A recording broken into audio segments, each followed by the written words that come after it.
படம் ரொம்பவே நல்லா இருந்துச்சு சார். அதான் எல்லாத்தையும் சொல்லிட்டு இருக்கேன்.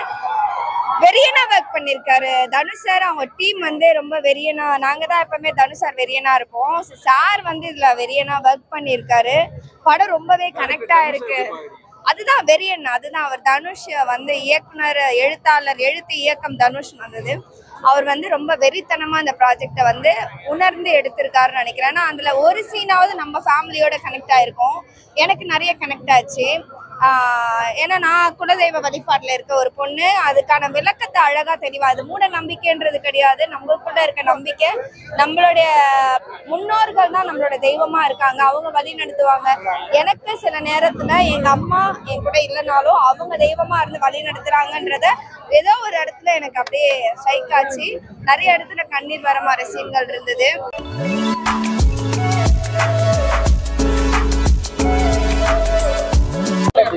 நல்லா இருந்துச்சு.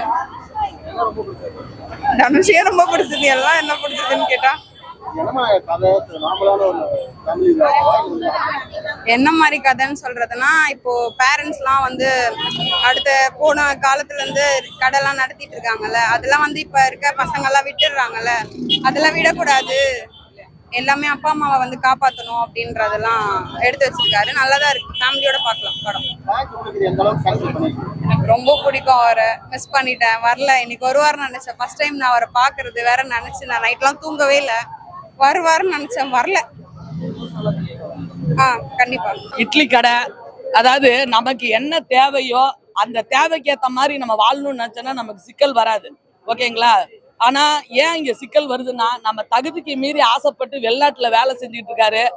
ஆனா அவங்க அப்பா சேர்த்து தான் ஊருக்கு வந்த பிறகு அவங்க அப்பாவோட கஷ்டம் என்னன்னு தெரியுது. கண்டிப்பா இட்லி கடையில நமக்கு சட்னி இருக்குதோ இல்லையோ, வேதனையும் சோதனையும் இருக்குது. என் குலசாமி, கண்டிப்பா நம்ம எல்லாரும் குலசாமிக்கு போனோம்னா நம்ம முப்பாட்டை பாட்டை கும்பிட்ட அந்த ஆசீர்வாதம் அங்க கிடைக்கும். எல்லாரும் குலசாமியை போய் பாருங்கன்னு இருக்காரு. இட்லி கடைய வேற கடையா நல்ல பாசத்தோட காட்டியிருக்காரு. தீபாவளிக்கு சிறந்த நல்வாழ்த்துக்கள். ஆமா, அந்த மாதிரி சைக்கோஸ்லாம் இருக்காங்க சார், நம்ம வாழ்க்கையிலுமே இருக்காங்க. இவன் இருக்கக்கூடாது, இவன் நம்ம அதை பண்ணிட்டால நம்ம அவனுக்கு அதை பண்ணணும் அப்படின்னு நினைக்கிற சைக்கோஸ் இப்பவும் இருக்காங்க. அவங்களுக்கான சரியான லசனம் கத்து கொடுத்துருக்காரு. அடிக்கடி தீர்வு இல்லைங்க, அகிம்சை தான் தீர்வு. அவங்கள எப்படி நம்ம பக்கம் கொண்டு வரணும்ன்றத அழகா ரொம்ப ரொம்ப தெளிவா கடைசியில மாவாட்ட விட்டுட்டாரு அருண். இந்த படத்தை பொறுத்த வரைக்கும் பாத்தீங்கன்னா, இட்லி கடை வச்சிருக்க ஒரு பையன் இட்லி கடை தான் வைக்கணுமான்ற ஒரு கேள்வி வரும். அது எப்படி இல்ல, அவங்களுடைய நம்பிக்கை தான் நினைக்கிறேன். அப்பாவோடைய தொழில பையன் தான் பண்ணணும்ன்றது கட்டாயம். அததான் வந்து ஆப்போசிட் டீம் வந்து கொண்டு வந்திருக்காங்க. நம்மளுடைய சத்யராஜ் சாரும் அருண் சாரும் வந்து அதை கொண்டு போறாங்க. அப்பாவுடைய தொழில வந்து பையன் தான் கொண்டு போகணுன்றத தப்பான வழியில கொண்டு போறாங்க. இது நல்ல வழியிலும் கொண்டு போகலாம். நம்மளுடைய மண்ணு, நம்மளுடைய ஊரு, நம்மளுடைய கலாச்சாரம்னு ஒரு விஷயம் இருக்குல்ல, அதை தாண்டி வெளியே போக கூடாதுன்னு அதுலயும் அவங்க சந்தோஷமா தானே இருக்காங்க. அதை தாண்டி தான் அவர் வெளியே போனாரு, வெளிநாட்டுக்கு அதுக்கு தான் போறாரு. அதுல கிடைக்காத ஒரு சந்தோஷமும் நிம்மதியும் நம்ம குடும்பத்தோட வாழும்போது கிடைக்குதுன்றது தான். நம்மளோட சுத்தி நம்ம மக்கள் வந்து நம்மளுக்கு ஒரு பிரச்சனைனா வருவாங்கன்னு நான் இந்த படம் மூலியமா நம்புறேன். ஏன்னா நான் எப்பவுமே நம்புவேன், நம்மளுக்கு ஒண்ணுனா யாரும் வரமாட்டாங்க, ஆனா வருவாங்க அப்படின்றத தெளிவா ரொம்ப அழகா இந்த படம். நீங்க கேட்ட கேள்விக்கு பதில் நீங்க போய் பாத்தீங்கன்னா தெரியும். நான் எனக்கு சொல்ல தெரியல, நீங்க போய் பாத்தீங்கன்னா தெரியும்னு நினைக்கிறேன்.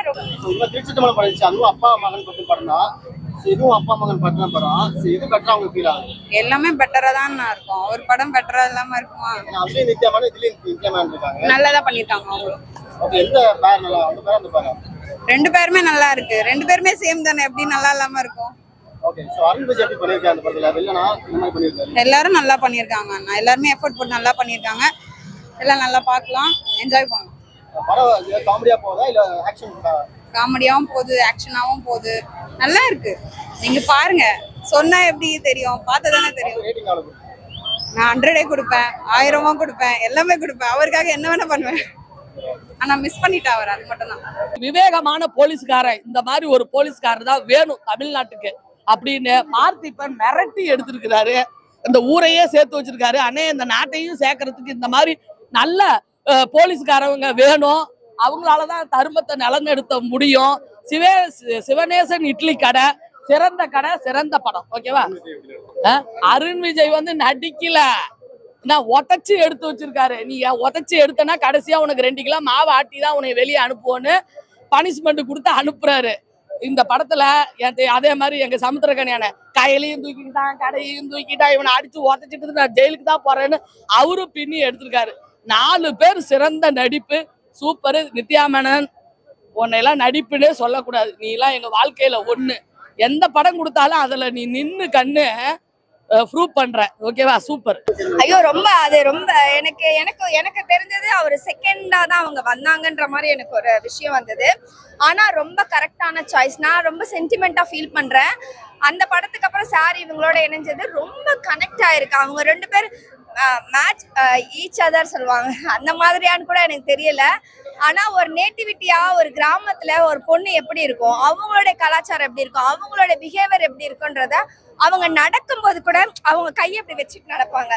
அது எல்லாமே எங்க அம்மா ஒரு சில நேரத்துல நடக்கும்போது இப்படி நடப்பாங்க. அது எல்லாமே அவங்க எப்படி நோட்டீஸ் பண்ணி இதை ஆக்ட் பண்ணாங்கன்னு தெரியல. ரொம்ப நேட்டிவா, ரொம்ப எப்படி சொல்ற, கிராமத்து பொண்ணா வாழ்ந்திருக்காங்க. கதை வந்து ரொம்ப அழகா கொண்டு போயிருக்காங்க. அழகா கனெக்ட் ஆகிற மாதிரி ஒரு கதை ஸ்கிரீன் பிளே பண்ணி கொடுத்துருக்காரு. தனுஷ் சாருக்கு ரொம்ப தேங்க்ஸ். அந்த காலத்துல அவங்க அப்பா கஸ்தூரி ராஜா ஐயா என் ராசாவேன்னு ஒரு படம் எடுத்தாரு தெரியுமா, சிவாஜி கணேசன் ஐயா வச்சு. அந்த படத்தோட இது உயிர் கனெக்ட். ஓகேவா? நீங்க எப்படின்னு கேட்டா அது கனெக்ட். அதுல வந்து நாடகத்தோட இது வந்து இட்லி கடை. ஓகேவா? அந்த பாசத்தையும் இந்த பாசத்தையும் அவங்க அப்பாவையும் ஜெயிச்சிட்டாரு. அவங்க அப்பா கஸ்தூரி ராஜாவையே மிஞ்சிட்டாரு நம்ம தனுஷ் சார். ஓகேவா? Super super super. எனக்கு இட்லி கடை தனுஷ் எப்பவுமே தனுஷ் தாங்க. அருண் விஜய் சார் வந்து நிறைய இம்ப்ரூவ் ஆயிருக்காரு. அவருக்கு ஒரு பெரிய பிளாட்ஃபார்ம் கிடைச்சிருக்குன்னு நினைக்கலாம். அவரை வந்து அவருக்கு ஏத்த ஒரு ஸ்டோரி எடுத்திருக்காரு. அதுக்கான ஒரு வேலையை வந்து தனுஷ் சார் ஆஸ் ஏ டைரக்டரா வந்து அந்த ஒர்க்கை வந்து அருண் கிட்ட இருந்து அழகா வாங்கியிருக்காரு. அந்த மாதிரி ஒரு சைக்கோஸ் வந்து நம்ம எல்லாரோடைய வாழ்க்கையிலும் இருப்பாங்க.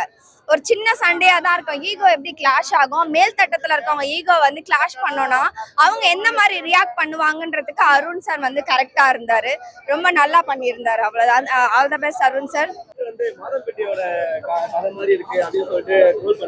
மாதம்பட்டினா யாரா? இது இந்த சமய செய்வார்ல, 30 கோமல் வருவார்ல, அவர் வாழ்க்கை வராத மாதிரி இருக்குன்னு சொல்லிட்டு ட்ரோல் பண்ணிருக்காங்க. இட்லி கடை மாதம்பட்டியும் கிடையாது, எந்த இதுவும் கிடையாது. அதான்ப்பா, இந்த வார்த்தைக்கு மேல எல்லாம் வேற வார்த்தையே வராதுல்ல. சரி, ஓகே, ஃபில்டரா எப்பா. அதாவது அகிம்சையே சிறந்த ஆயுதம். ஓகேவா? அத வந்து சிவனேசன் அப்பா இட்லி கடை வச்சு நடத்துற அப்பா சொல்லிட்டு வேணாஞ்சாமி நீ வீட்டுக்கு வாசாமின்னு சொல்றாரு. அங்க வந்து வெளிநாட்டுல வேலை பாக்குறாரு எங்க அண்ணன் தனுசு. ஓகேவா? திரும்பி வந்து பார்த்தா அம்மா அப்பாவே 2 பேரும் செத்து போயிடுறாங்க. அப்ப அங்க என்ன இருக்கும்? அவர் பிறந்து வளர்ந்ததுல இருந்து அந்த வீடு சுத்தியே நினைவு இருக்குது. ஆனா நமக்குன்னு நம்ம ஒரு 10 காசு சம்பாதிக்கிறோம். யாருக்காக சம்பாதிக்கிறோம்? அந்த குடும்பமே போயிருது இல்லையா? அதை இழந்து தவிக்கிறாருப்பா. தவிப்பு. அதுதான் இந்த இட்லி கடை. யார புரியல? ராயன் எப்படிங்க சொல்றாங்க எனக்கு தெரியலங்க. ராயன் எனக்கு ராயனா இட்லி கடையானா எனக்கு ராயன் தாங்க பிடிக்கும். ஏன்னா அதுல வேற விதமான ஒரு வெறித்தனம். இது ஃபேமிலியா நம்மளோட அவர் ஒரு குடும்பம். அவங்க எப்பவுமே அவங்க குடும்பத்துக்கு இம்பார்ட்டன்ட் கொடுப்பாரு. ஃபேமிலி ஆகட்டும், அப்பா அம்மாவுக்கு ஒரு இம்பார்ட்டன்ட் கொடுப்பாரு. எல்லா ஆடியோ லான்ச்லயே ஆகட்டும். இப்ப இருக்க இட்லி கடையில வந்து நான் நல்ல ஒரு அப்பான்னு சொல்லியிருக்காரு. அந்த மாதிரி ஒரு ஃபேமிலி அட்டாச்மெண்ட்டை அவரோட லைஃப் ஸ்டைல அழகா வேற ஒரு தோணியில நம்மளோட தோணியில கொண்டு வந்து கொடுத்துருக்காருன்னு நினைக்கிறேன். நிறைய விஷயங்கள் என்னோட கனெக்ட் ஆச்சு. இந்த படம் நீங்க பாத்தீங்கன்னா ஏதோ ஒரு சீனாவது நம்மளோட லைஃப்ல கனெக்ட் ஆகும்னு நினைக்கிறேன். எனக்கு நிறையவே கனெக்ட் ஆச்சு. நான் உட்காந்துட்டே குதிக்கிறேன். அந்த மாதிரி எல்லாம் லாஸ்ட்ல மாவாட்ட விட்ட சீன் ரொம்பவே நல்லா இருந்தது. தனுஷ் சார் அதை இந்த வீடியோ மூலியமா நான் பதிவு பண்ணிக்கிறேன். கண்டிப்பா நம்ம எல்லாரும் குலசாமியை கும்பிடணும். நீங்களா இருந்தாலும் சரி, நானா இருந்தாலும் சரி. அந்த குலசாமி கும்பிடுற இடத்துலதான் நம்ம தாத்தா பூட்ட நமக்கு ஏதாவது ஒரு ஆபத்து வந்துச்சுன்னா நம்மளை வந்து காப்பாத்துவான். எது வேணாலும் இன்னைக்கு தமிழ்நாட்டுல நடக்குது இல்லையா? அதையெல்லாம் காப்பாத்த வரணும்னா நம்ம குலசாமிய கூப்பிட்டு கும்பிடுங்க அப்படின்ற ஒரு கண்டென்ட்டையும் வச்சிருக்காங்க. ஓகேவா? மனிதன் இப்படித்தான் வாழணும். தகுதிக்கு மீறி ஆசைப்பட்டா நீ என்னென்ன துன்பத்தை அனுபவிப்ப அப்படின்றதையும் வந்து காட்டியிருக்காங்க. அதை விட எங்க பார்த்திப்பாங்க விவேகமான போலீஸ்காரரா. அண்ணே உங்களை மாதிரியே தமிழ்நாட்டுல போலீஸ்காரர் இருக்கணும்னு அப்படின்ற மாதிரி சூப்பரா அந்த ஊரையே சேர்த்து வைக்கிற காத்து வைக்கிற போலீஸ்காரரா பார்த்திபன் நடிச்சிருக்காரு. காயலையும் தூக்கிட்டான், கடையும் தூக்கிட்டான். இவனை அடிச்சா ஜெயில போட்டுட்டு தான் நம்ம போகணும்னு அவரு வந்து ஒரு பக்கம் புலம்புறாரு. அது கடைசியா வந்து அவர்கிட்ட தான் படம் முடியுது. என்ஜா மீத்தன் அதுதான் செமையா இருந்தது, ரொம்பவே நல்லா இருந்தது. சாங் இல்லையோ அப்படின்னு ஒரு ஆஃப்டர் இன்டர்வலுக்கு முன்னாடி இருக்க சாங்கே இல்லையோ அப்படின்ற மாதிரி ஒரு ஃபீல் இருந்தது. ஆனா ஆஃப்டர் இன்டர்வல் வந்து அந்த சாங் வந்து ஒரு பூஸ்டப் கொடுத்துருச்சு எல்லாருக்கும். ஆமாங்க, நான் அழுதேன். நான் ரொம்ப எமோஷ்னலான ஒரு பொண்ணு, அப்பா அம்மா பாசத்துல வளர்ந்த பொண்ணு. அதனால எனக்கு ரொம்ப கனெக்ட் ஆயிடுச்சு. எங்க அம்மா எனக்கு இல்லை, எங்க அம்மா தவறி 8 வருஷம் ஆகுது. எங்க அம்மா எனக்கு தெய்வமா இருந்து வழி நடத்துறாங்கன்றத இந்த படம் மூலியமா ஒரு சில விஷயங்கள் கனெக்ட் ஆச்சு. அதுக்கப்புறம் அப்பா அம்மா, எங்க அப்பா தூரமா இருக்காரு, என் கூட இல்லை. எங்க அப்பா கொஞ்சம் தூரத்துல தான் இருக்காரு. ஆனா நான் பார்க்க முடியாத சூழ்நிலையில இருப்பேன். எங்க அப்பா போய் உடனே பார்க்கணும்னு ஒரு எண்ணத்தை ஏற்படுத்தியிருக்காரு. எங்க குலதெய்வத்தையும் போய் கும்பிடணும்னு ஒரு எண்ணத்தை ஏற்படுத்தியிருக்காரு. Thank you so much. ரேட்டிங் நீங்க எனக்கு கேட்டா தலைவர் படத்துக்கு 10க்கு 10 தான். 10க்கு 10 தான். இவன் வந்து 2K கிட். ஒருத்தவங்க ஒரு கேள்வி கேட்டாங்க, இந்த படம் வந்து 2K கிட்ஸ்க்கு பிடிக்குமான்ட்டு. கண்டிப்பா 10 ஆஃப் த 10 2K கிட்ஸ் தாங்க கொடுத்துருக்கான். என்னுடைய சன் காட்வின், இவரும் அதுல நடிக்க வேண்டியதா இருந்தது. ஒரு சில விஷயங்கள்லாம் நடிக்க முடியாமாச்சு.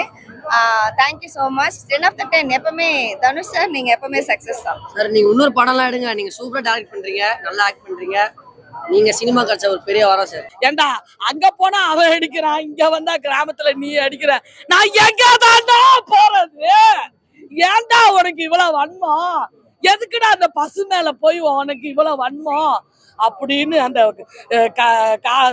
கன்றுக்குட்டிய வந்து சிவத்தை வந்து காப்பாத்துறாரு என் தரும ராசா, தென்னாடுடைய சிவ, என் தனுசு. ஓகேவா? சூப்பரா பண்ணிருக்க தனுசு. தனுசு ராயனை விட இதை தூக்கி சாப்பிட்டுட்ட தனுசு. ராயன்ல பாஸ்ட் புட்டு அது நம்ம உடம்புக்கு ஒத்துக்கு வராது, இட்லி தான் நம்ம உடம்புக்கு நல்லா இருக்கும் அப்படின்னு கொடுத்துருக்கியா சாமி. சாமி, உன் அண்ணனை போய் பாரு.